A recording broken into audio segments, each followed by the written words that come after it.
And we are live. Oh my gosh, it is Saturday. It's a beautiful Saturday in May. We're at May 2nd. It's your Wisconsin wine guy, Larschelby, for those who may know me by Larschelby, which is your Wisconsin wine guy. And we are doing our Saturday, not Saturday Wisconsin, but Saturday winery or wine tour. All right, a wine region tour. And in this showcase, try to showcase different wineries and wine regions between Wisconsin and California.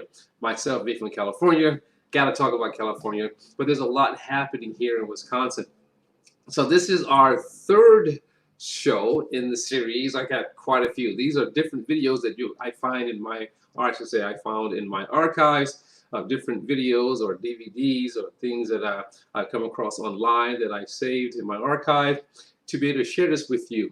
So some of the videos are, in fact not some, all the videos are of the past, which makes it even more interesting from a historical perspective to find out what's happening, what happened at a winery or a wine region at some point in time, and comparing it to what the winery and or restaurants, etc., that exist today.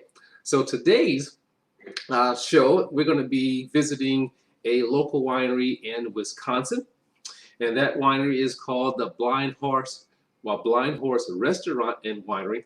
Very interesting story about that winery. Fantastic winery, delicious wines. It's going to be in for a good treat. So we're going to be in Wisconsin, watching the Blind Horse Restaurant and Winery.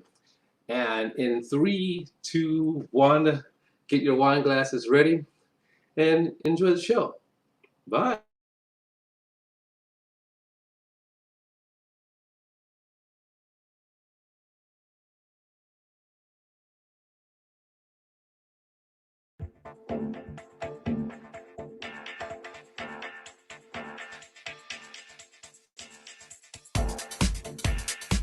Today we're in Sheboygan County, visiting the Blind Horse Restaurant and Winery in Kohler, Wisconsin. Come with us and discover some fantastic wines, what makes the Blind Horse so successful, and the true equine story explaining the name.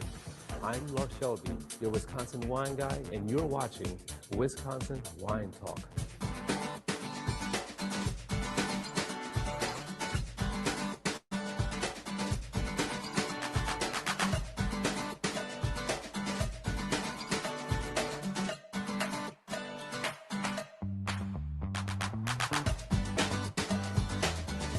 What a beautiful winery. I'm so glad to be here. I'm so glad that I chose my home winery for episode 1 of the Wisconsin Wine Talk.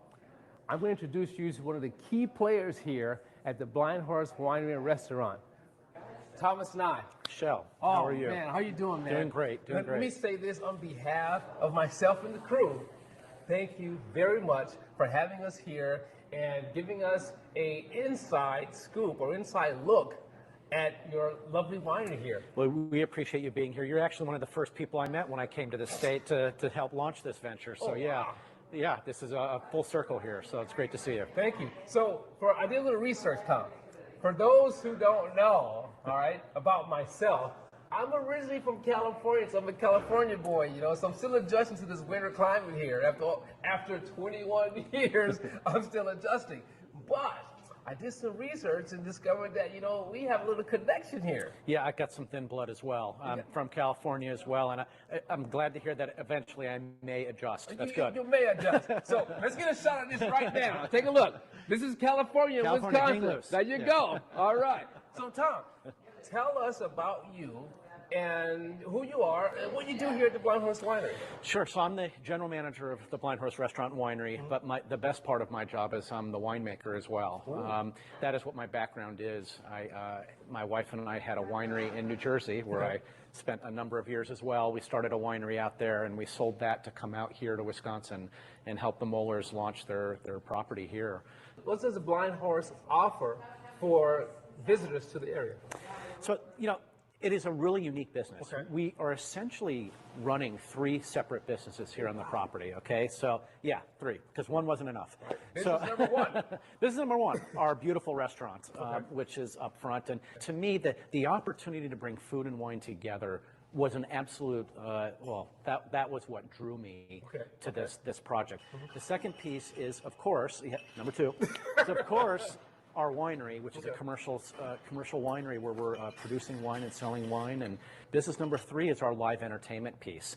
Oh, wow. And we have a patio where we have live entertainment. We have these huge festivals. We do a lot of corporate events. So there's this kind of, it's an interesting business. We really are such a dynamic property. But what brings it all together, what's so great, and this is so rare, people don't realize, I don't think people in the area realize how lucky they are to have a restaurant and a winery on the same property. That's rare in even Napa. Yes. There are very few places across the country where you can get this on the same property with a live music venue, which, by the way, this patio is kind of like another restaurant. I love a challenge. I like a diverse challenge. Bringing all of this together to really come into our own. We're going into year, I guess, 4 now with the winery open. It's really starting to come together, and it hasn't been seamless. I'm glad it seems that way, but we have such a great staff. It has come together. We kind of have gotten our feet underneath us. We have the right people to really grow this thing, and we're excited. We feel like we're at the point of explosion right now. And, I think what we really wanted to do was to become the it place in Wisconsin, and I believe we're achieving that. Oh, beautiful. So it's only up from here. We're excited. All right, so Tom, tell us about the production. I mean, how much do you produce? What grapes, et cetera? So, our concept was a little bit different, okay? So we wanted to really explore the micro winery concept. So you've heard of a microbrewery, you've heard of micro distilleries. We're really a micro winery in that we actually identified a style of wines that we wanted to make, and we sourced the best grapes possible to make those types of wines. So our initial focus was we want to make really good dry wines. That's what we want to do. That's what we want to make our name on. That's what we want to become known as. And that was a real risk when we opened. There are over 100 wineries in the state of Wisconsin, and 99 of them produce all sweet wines. So, we were really taking a risk in that model. We've somewhat adjusted since then. We still get a lot of our fruit from California and Washington State to support that dry style of the winery. Really, our focus right now is to produce the best wines we can, dry or sweet, and we do make sweet wines, but they're done differently. And again, as we try some of these, we can talk about that in terms of how we do it. You heard him. He said, as we try some of these. So we got a setup or something? Yeah, we have something upstairs. You want to try some wines? Beautiful. Let's do it. Let's drink.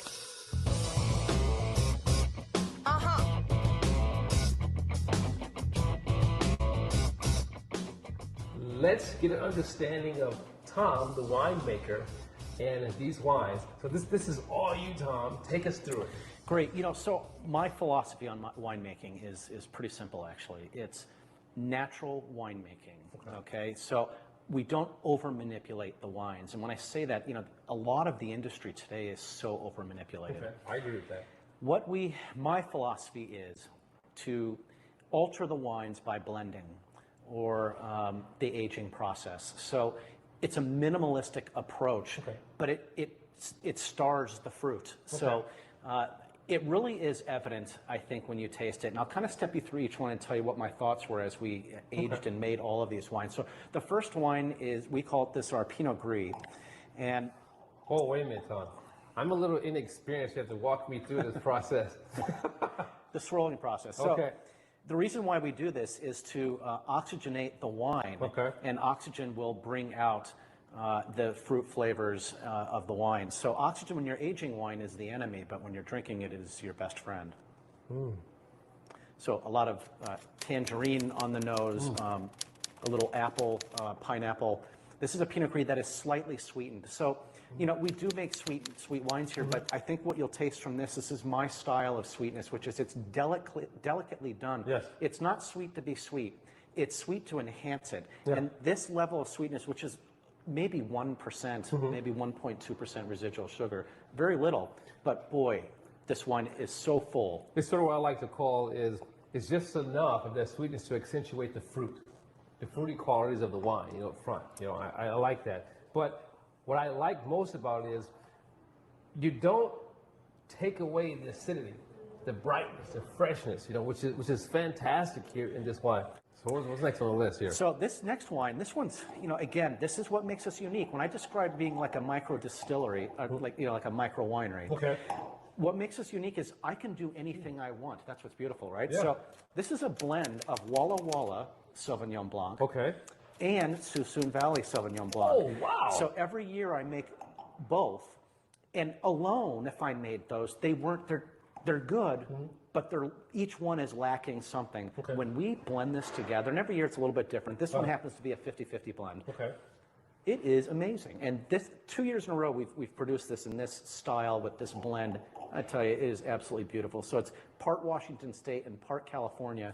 And I tell you, So I'm going to taste this first, you know, and then as I'm tasting, maybe you can walk us through and tell us what each area gave to the wine. Sure. Okay. So do you pick up the grapefruit on here? It kind of has a lot of that classic grapefruit, New Zealand flavor. I got that on the nose right away. So that comes from Suisun Valley. It is just really a grapefruit bomb. And when I say grapefruit, a lot of people confuse. We're not adding grapefruit juice, obviously, to the wine. That is a characteristic you just pick up by analyzing and evaluating the wine. And Suisun Valley, this vineyard we pull from, it is all grapefruit. In fact, it's too much to my liking. Now, a lot of people love that style of Sauvignon Blanc, but it's a little overwhelming. What we get from Washington State brings a softness and kind of a creaminess to it. So the balance. I was waiting for it. I was waiting. It's like right in my mid-palate. Like, oh my God. You get the grapefruit intensity, and it's like. So what we have next on the list? All right, so our next wine is our Tuscan blend. So, you know, when I had my winery in New Jersey, the Tuscan blend was always the most popular. And I always thought because we have, of course, a lot of Italians in New Jersey, so that's got to be the reason why. It's a Sangiovese-based wine. Okay. And, of course, this has become our #1 wine here in Wisconsin, of all places. So who would know? Who would have thought? Who would have thought a dry red Italian varietal would be our #1 selling wine? But that is exactly what has happened. It is so popular. And I'll tell you why.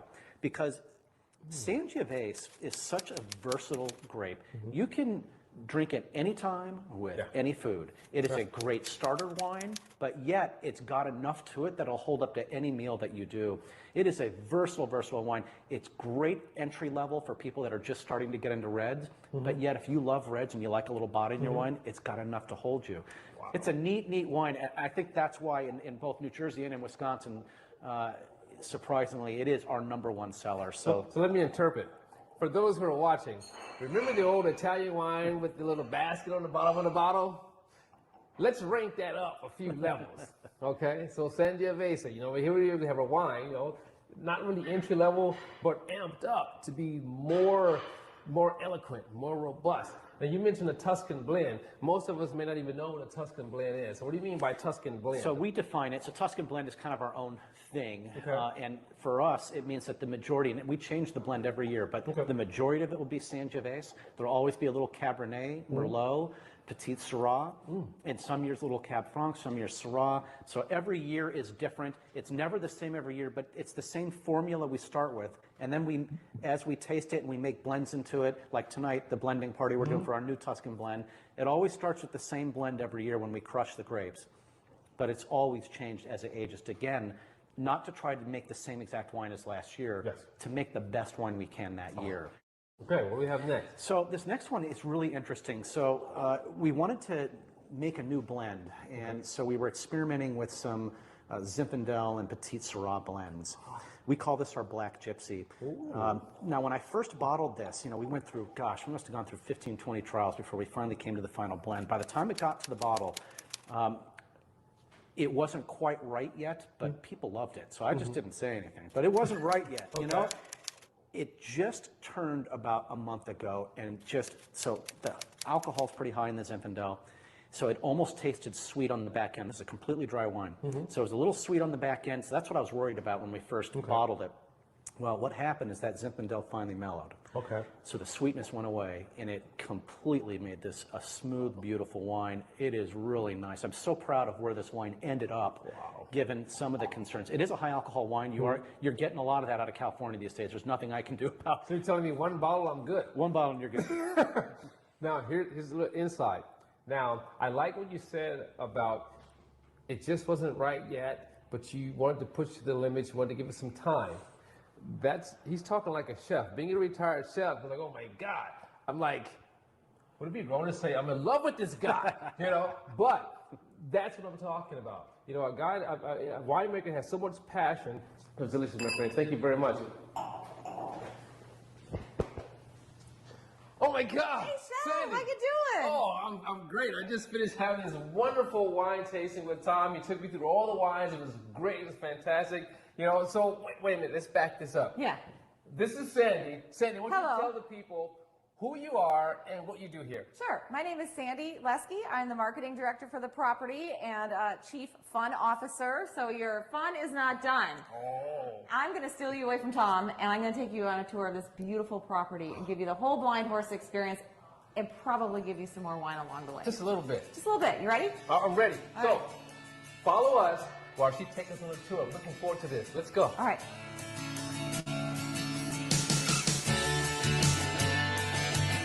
This is an old rustic barn that has been on this property. I can't tell you for sure since the beginning of the property, but I know that this barn has been here for well over 150 years.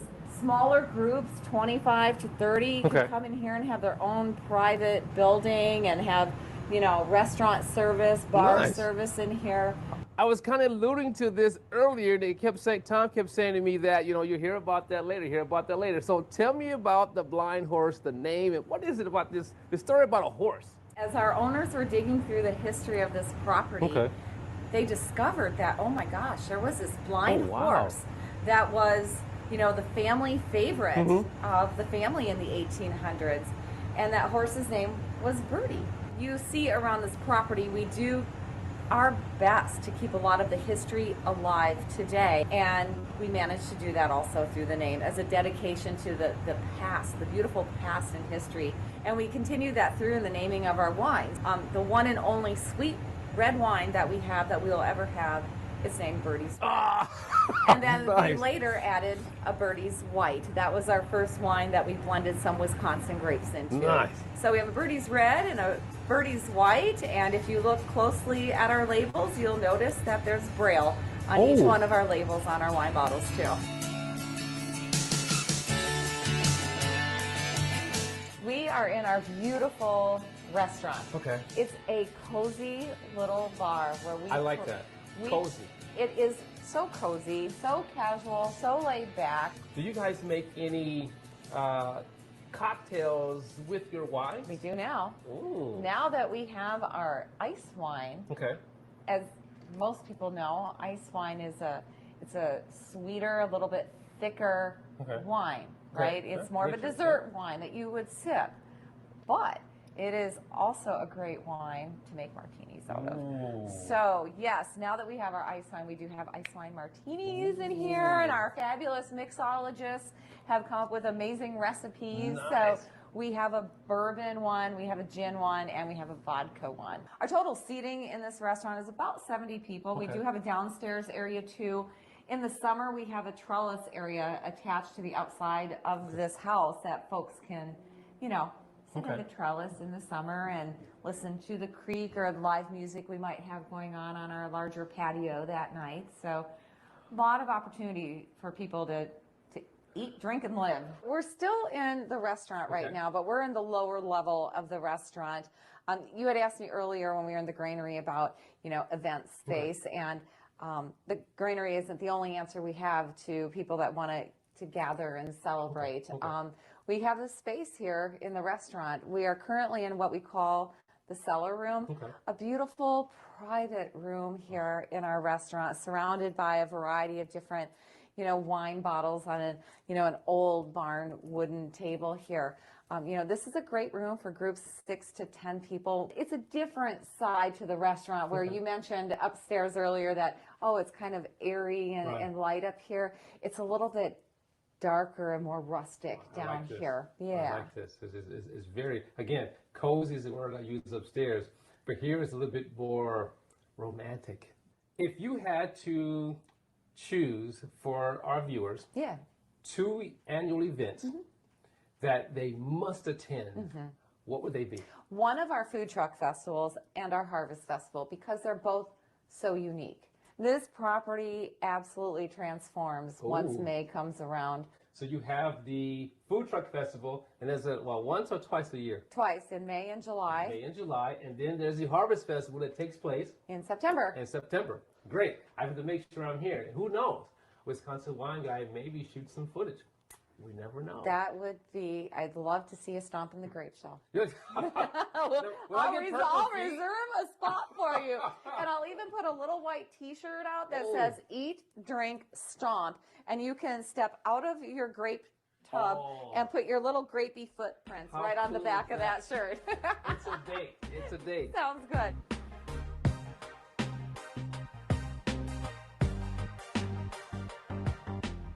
I have a surprise for you. I like surprises. Excellent. Oh, wow, they're pretty excited about this. They don't even know.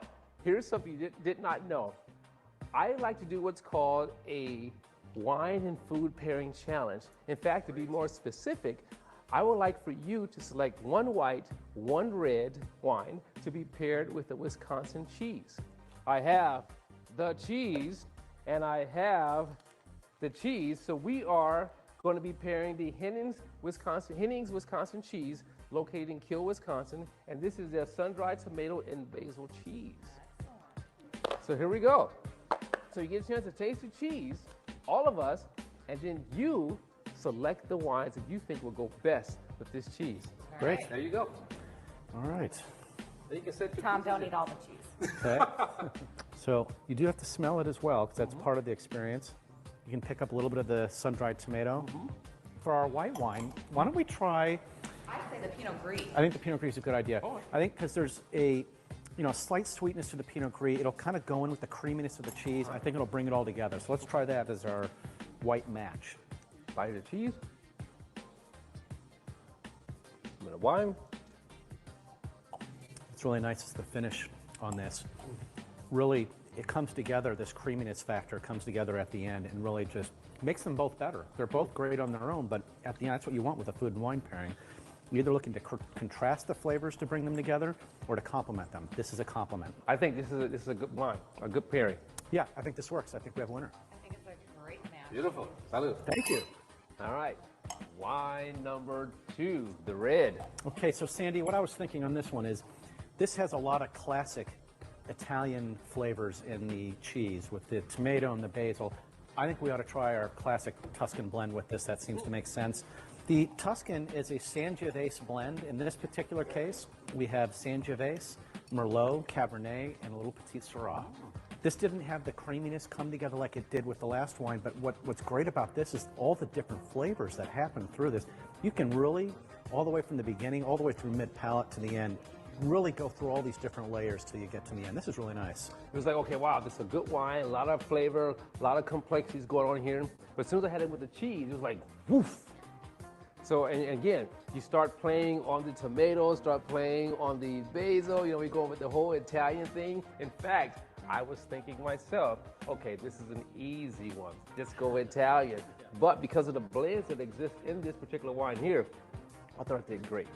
Fantastic. So again, another perfect pairing. Salute. Thank you very much.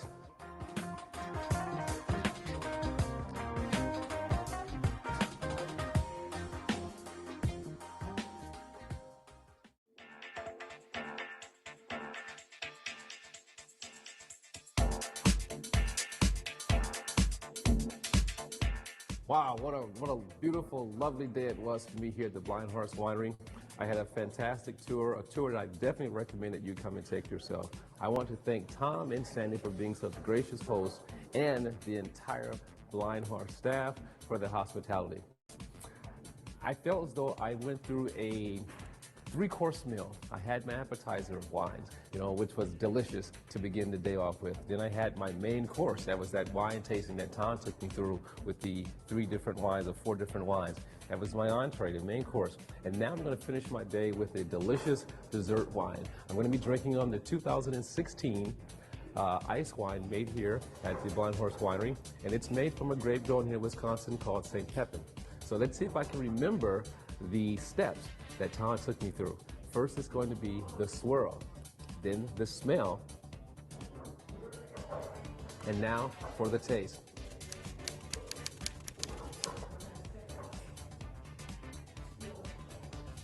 Oh my, that's delicious. Tropical apricot. My mouth is watering for the acidity, which is a sure sign of a very delicious wine and nicely balanced. I'm going to recommend that you must. This is a must try when you're visiting a winery. Also, when you empty that bottle, let's start a collection right now. Here's your collection for your candle holder with this beautiful bottle here, the Blind Horse Winery. So this is going right on my tables. Each time I'm drinking a Blind Horse wine or any wine, I'm going to have my Blind Horse ice wine bottle candle holder there. This is your Wisconsin wine guy leaving you with one last thought. There's lots of wine out there in the world, but here in Wisconsin, we make a unique wine for every palate. And as always, when selecting your wine for yourself to drink, always let your palate be the guide. Bye now.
All right, I just discovered that I didn't have my mic on. I guess I'm just enjoying wine so much, you know, so we're gonna have like maybe 30 seconds to a minute of like, you know, blank, blank, blank. But I'm back now. So what I was talking about, it was fantastic shooting that show. You know, I had a great time visiting Blind Horse Winery. It's a local winery here in Wisconsin. Wonderful wines, delicious wines, doing wines from both grapes that are grown right here in Wisconsin soil, in addition to grapes that they bring in from Washington, California, etc., in different places. So you do a phenomenal job, which you saw in the video. Now, I want to talk about one of the roads we visited, the Granary. It's already been completely updated. That was 2018. We're now in 2020. It's already been completely renovated and updated. So it's a must-see to check it out there. Now, I'm going to give you some insights, some behind-the-scene things. You know, I didn't want to do any bloopers. I'm going to give you some behind-the-scenes from my mouth to yours. So myself and my crew, we arrived on site. We did some, you know, different photographs, different footages, you know, did some, you know, intro shots. And so when we get ready to actually do the actual show, the winemaker wasn't on site yet. So what we did, we shot the ending and the beginning first. Now, you saw in that video that, you know, when we got to the end and the beginning, I was already drinking wine. In fact, I was drinking wine before we actually shot. And so then, when the winemaker arrived, we shot the beginning. Now, if you look closer, if you look into my eyes, you can see. But I had such a great time doing it. You know, in my head, it was like a party, a crash going on in my head. So I have to remember what I said earlier, what we shot earlier, so it can make sense, because now we're shooting the beginning. So that's your behind-the-scene look of the Wisconsin Wine Talk and the visit and the wonderful time that I had at the Blind Horse Restaurant and Winery. Give it a look. You know, the information is down, the link to the website, the link to their Facebook page. Check them out. Give it a visit. Taste some wine, order some wine, and as always, let your palate be the guide, and we'll see you next Saturday, and we will visit another winery or wine region. Ciao for now. Bye.